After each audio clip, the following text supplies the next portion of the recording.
Ketemu lagi dengan kita di Cemtalk edisi 2. Dan pada hari ini kita mau ngobrol-ngobrol seru tentang teknik kimia. Nah, pada kesempatan kali ini kita kedatangan narasumber yang luar biasa. Mungkin langsung perkenalan aja ya. Oke, yang di sebelah kanan aku ada Kak siapa? Halo teman-teman semuanya, perkenalkan nama aku Noval Ransyah dari Teknik Kimia tahun 2020. Oke, Mbak yang cantik ini siapa nih? Oke, halo teman-teman. Perkenalkan nama aku Mutiara Rosun Putri. Aku dari angkatan 2023. Oke, kalau kita lihat dan kita dengar dari angkatannya, mungkin bisa dilihat nih mahasiswa akhir yang udah mulai nyusun skripsi dan juga ada mahasiswa tingkat menengah yang lagi sibuk dengan perkuliahannya. Oke, ngomong-ngomong kita mau bahas teknik kimia, kita pengen tahu dulu nih, kalau alasan dari Mas Mbak milih teknik kimia tuh kenapa sih? Apa sih serunya di teknik kimia? Mungkin bisa dijawab dari yang mahasiswa akhir dulu kali ya. Oke, boleh. Jadi alasan aku masuk Teknik Kimia itu sendiri karena dari SMA memang saya suka ada pelajaran kimia. Terus selain itu saya juga riset terkait prospek kerja Teknik Kimia setelah itu. Itu tuh kita bekerja sebagai seorang engineer itu agak sedikit menarik bagi saya. Jadi maka dari itu saya mengambil jurusan Teknik Kimia ini, teman-teman. Oke, kalau dari Mas Noval tuh basicnya emang kimia. Keren banget gak sih suka kimia? Nah, kita langsung dengar alasan kedua dari Mbak Tiara nih. Kira-kira kenapa sih pengen masuk teknik kimia?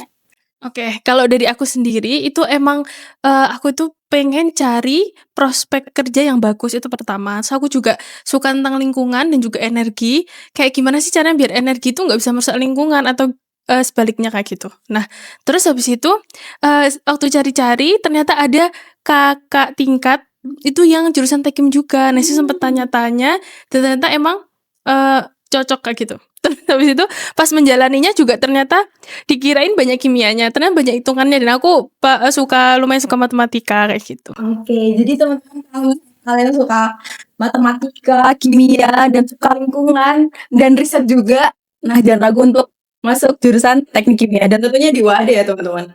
Nah oke, kita ke pertanyaan selanjutnya nih Mas Mbak.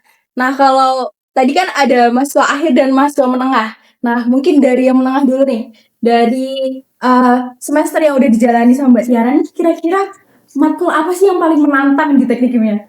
Sebenarnya kalau matkul itu semuanya tuh menantang ya.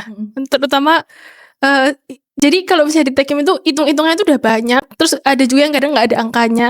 Dan juga di Tekim itu kita harus paham juga tentang teori-teorinya, jadi nggak cuma hitungan aja.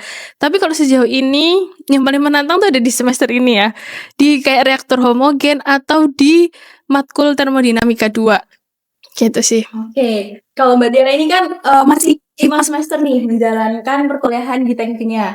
Nah, kalau untuk Mas Noval nih yang udah berapa Mas Noval? 7 ya? Iya, setuju. Udah 7 semester menjalankan perkuliahan di teknik kimia, kira-kira mata kuliah apa yang paling susah nih Mas di Tekim? Oke, mostly mata kuliah di Teknik Kimia itu susah ya, teman-teman. Jadi kalau dari aku sendiri mata kuliah yang paling susah itu pemodelan matematika sama proses transfer karena memang di situ kita kemampuan analitis kita dituntut untuk menciptakan rumus baru, teman-teman, untuk menyelesaikan tentang permasalahan yang ada di Teknik Kimia itu sendiri, dan itu bagi saya itu sulit.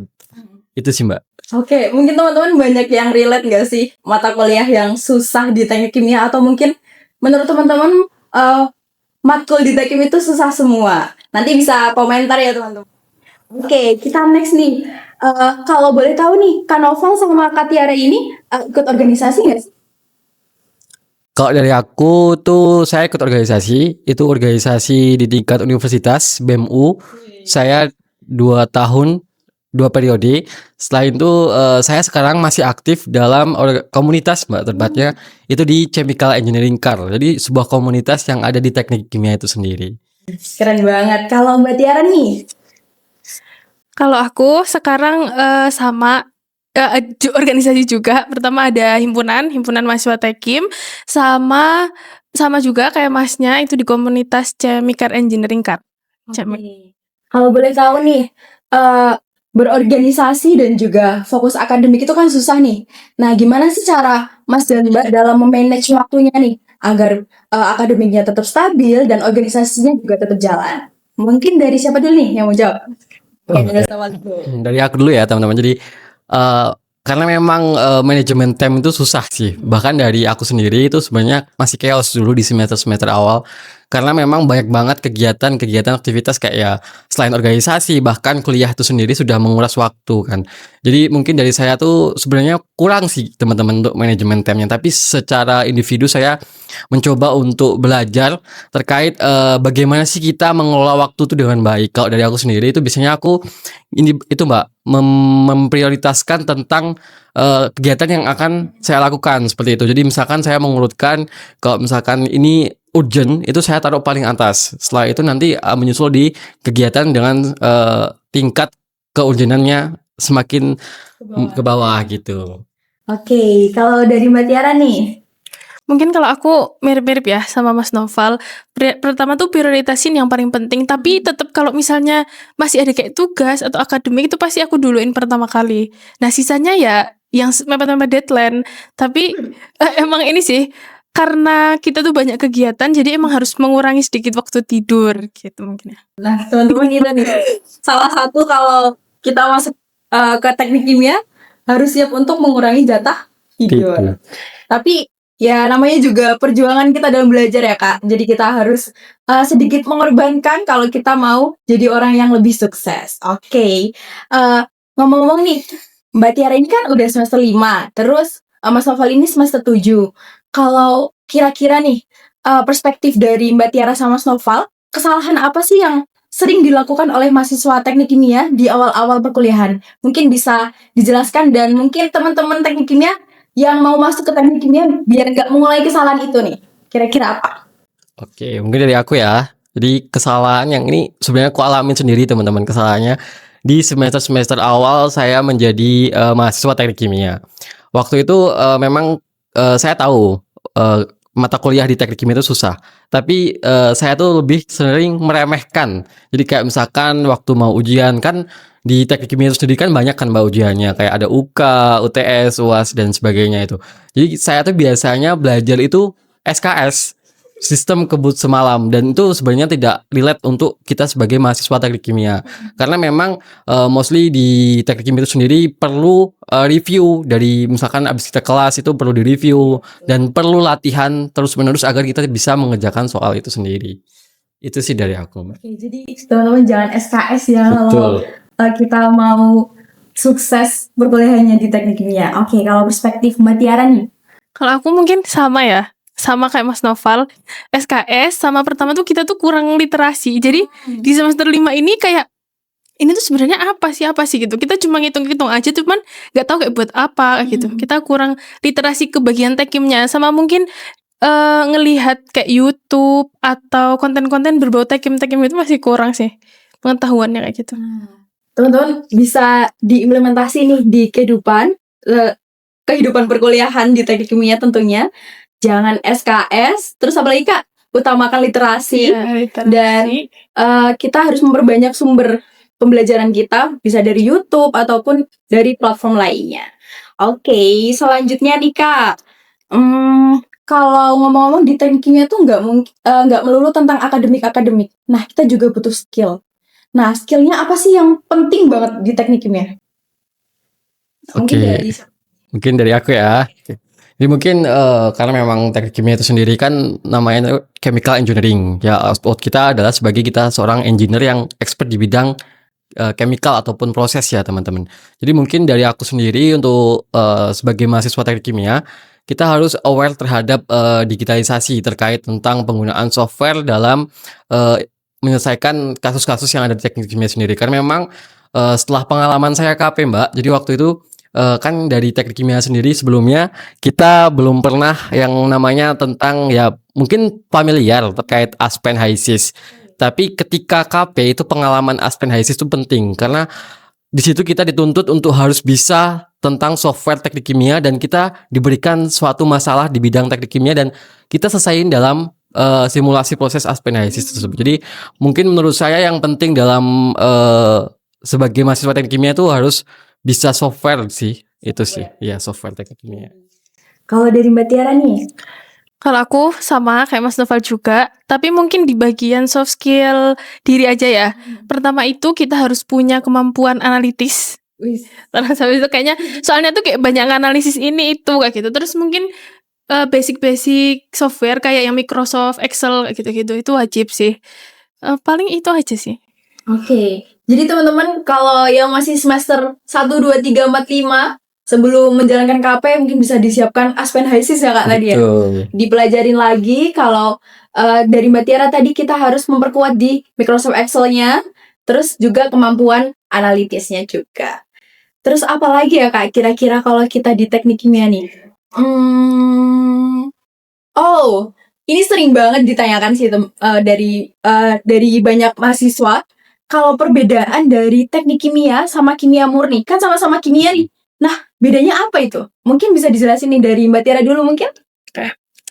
Kalau dari sepengetahuanku itu semenjak aku kuliah di Tekim ya. Kalau misalnya di Tekim itu belajarnya itu nggak cuma kayak reaksi kimianya itu apa kayak gitu, tapi kita tuh belajar tentang ngerancang suatu alat biar reaksi kimia itu bisa berjalan dengan baik. Gitu. Kalau di kimia murni mungkin belajarnya tentang reaksinya gimana nanti biar jadi kayak gini, reaksinya itu harus gimana gitu dari prosesnya. Kalau kita tuh merancang alat-alatnya gitu, pabriknya gitu. Kalau dari Mas Noval nih?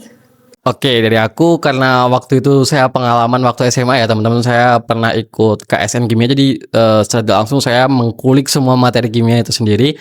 Dan setelah saya kuliah teknik kimia, saya juga mendapatkan versi yang berbeda gitu antara kimia murni dengan teknik kimia. Sebenarnya perbedaannya tuh tidak terlalu jauh teman-teman. Jadi kalau kimia murni itu lebih ke gimana kita mensintesis suatu senyawa tersebut itu dalam skala laboratorium. Nah, kalau teknik kimia itu kita membuat senyawa tersebut dalam scale up, skala pabrik seperti itu. Jadi kita tentang bagaimana proses reaksinya, merancang alat dan ekonominya itu kita harus paham terkait proses perancangan di pabrik kimia itu sendiri. Jadi beda sama kimia. Kalau kimia kan mostly dia cuma di lab dan mensintesis senyawanya aja seperti itu. Oke. Tapi kayaknya sih ada satu kesamaan ya antara kimia murni dan teknik kimia, yaitu ada lapraknya teman-teman. Betul. Jadi sama-sama kimia dan sama-sama ada lapraknya. Oke, aku mau tanya nih dari Mbak Tiara mungkin. Mbak Tiara ini kan salah satu mahasiswa tingkat menengah di teknik kimia. Nah, tantangannya yang paling besar apa sih Mbak sebagai mahasiswa tingkat menengah? Kalau tantangan itu yang pertama kalau mahasiswa tingkat menengah itu kan masih ada organisasi, masih ada matkul banyak dan sebagainya. Itu mungkin tantangan di manajemen waktunya sih. Manajemen waktunya ke gimana kita bisa ngebagi banyak ke belajar gitu. Oke. Nah, kalau untuk Mas Noval, karena teman-teman tadi tahu Mas Noval ini adalah mahasiswa tingkat akhir. Nah, otomatis sebentar lagi akan lulus, lagi nyusun skripsi. Nah, persiapan karirnya gimana nih untuk Mas Noval sendiri? Dan kira-kira nanti mau masuk kemana sih untuk lingkup pekerjaan? Oke, aku bicara tantangan dulu ya Mbak. Oke. Tantangan mahasiswa semester akhir tuh of course skripsi teman-teman. Jadi kita yang seperti yang kita ketahui, skripsi teknik kimia itu ada dua teman-teman. Jadi ada penelitian dan ada tugas akhir berupa prarancangan pabrik yang dimana itu dikerjakan secara berkelompok. Tetapi di sini tantangan yang cukup challenge bagi saya yaitu ketika saya mengerjakan skripsi itu tentang terkait perhitungan ya teman-teman. Jadi kita tuh mau nggak mau harus merecall semua materi-materi yang kita pelajari selama kita menjadi mahasiswa teknik kimia. Jadi dari semester 1 sampai semester 7 itu kita harus ingat semuanya dalam satu waktu seperti itu. Jadi mungkin itu tantangan bagi saya sih Mbak. Jadi harus belajar lagi lah istilahnya untuk mengerjakan skripsi ini. Terus untuk persiapan life after graduate ya istilahnya. Oke. Itu sebenarnya saya juga memang orientasi saya tuh kerja ya Mbak. Jadi saya lebih fokus terkait persiapan karir saya. Mungkin mulai dari sekarang saya sudah mempersiapkan karir saya seperti sudah mulai branding itu di LinkedIn. Jadi teman-teman mulai dari sekarang jangan sampai terlambat bangun personal branding kalian di LinkedIn karena memang di situ merupakan platform yang paling cocok lah istilahnya untuk memang kita outputnya sebagai karir di bidang teknik kimia. Saya juga di LinkedIn sudah cukup aktif dan beberapa juga saya reach out terkait tentang senior-senior yang sudah bekerja sebagai engineer itu sebagai motivasi ataupun informasi ya teman-teman terkait lowongan kerja karena memang orang dalam itu tidak ada, Mbak. Yang ada itu relasi seperti itu. Jadi karena dengan relasi kita dapat informasi terkait pekerjaan tersebut dan bagaimana tentang proses rekrutmen yang ada di sana, tentang apa sih step by stepnya itu kita bisa tanyakan ke orang tersebut. Jadi seperti itu persiapan kayaknya. Kalau Mas Novel berarti pengen bekerja dulu nih. Kira-kira mau S2? Sebenarnya masih ada bayangan ya sedikit tentang S2, tapi karena memang saya tuh pengennya kerja dulu, mungkin nanti S2-nya bisa di akhiran setelah saya kerja. Nah, kalau Mbak Tiara nih, kira-kira pengen S2 nggak? Kalau misalnya sebenarnya kalau orientasi tetap kerja ya itu pertama. Tapi kalau misalnya S2 itu udah ada bayangan. Iya benar udah ada bayangan sama pengen ngelanjutin S2 sih, pengen jadi akademisi kayak gitu.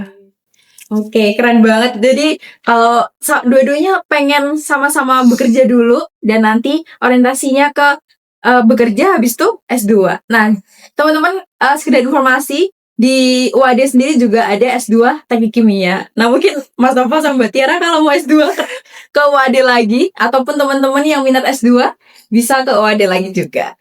Oke, mungkin last ya Kak, kita terakhir nih. Apa sih motivasi yang bisa Mas Mbak berikan untuk teman-teman teknik kimia yang sedang menghadapi beratnya perkuliahan mungkin, biar mereka tuh tetap semangat, apalagi ke adik-adik kita yang baru masuk. Nah, mungkin dari siapa dulu? Oke. Mungkin dari aku dulu ya teman-teman. Jadi motivasinya buat mahasiswa teknik kimia tetap semangat, terus berproses, jangan apapun jangan meremehkan terkait proses itu sendiri karena memang hasilnya itu tidak mengkhianati proses teman-teman. Jadi waktu itu saya juga sempat chaos di semester awal-awal, tapi memang ketika di semester akhir saya alhamdulillah juga bisa survive gitu di teknik kimia itu sendiri karena saya percaya bahwa proses itu tidak akan mengkhianati hasil. Jadi teruslah berproses, jangan menyerah dan nanti pasti akan meraih hasilnya itu sendiri.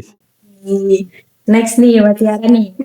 Oke, mungkin kurlep sama ya. Pertama, kenali diri kamu, kayak kamu tuh kapasitasnya ada di mana gitu. Jangan semuanya diambil kayak gitu. Jadi kamu bisa manajemen waktu dengan baik. Terus sama enjoy aja sih di Tekim. Jangan lupa enjoy. Enjoy. Nah, oke guys, mungkin bisa sedikit kita simpulkan. Tadi menarik banget salah satu yang disampaikan dari Mas Noval, tidak ada orang dalam, adanya itu relasi. Nah, teman-teman mungkin benar bisa memulai untuk membangun personal brandingnya dan juga menambah relasi teman-teman semua bisa melalui dari organisasi ataupun dari komunitas-komunitas lainnya. Nah, terus kalau dari Mbak Tiara tadi yang menarik itu adalah enjoy di Tekim. Jangan lupa tetap enjoy, tetap jaga kewarasan ya Mbak ya. Walaupun perkuliahannya susah, jangan lupa tetap healing, tetap main-main, tetap makan yang enak biar kalian tuh tetap waras, tetap sehat dan bisa enjoy di Tekim. Oke, mungkin itu dulu yang bisa kita obrolin di Cem Talk edisi 2 kali ini dengan 2 narasumber yang keren banget. Kita give applause dulu. Oke, see you di Cem Talk yang selanjutnya teman-teman. Bye-bye.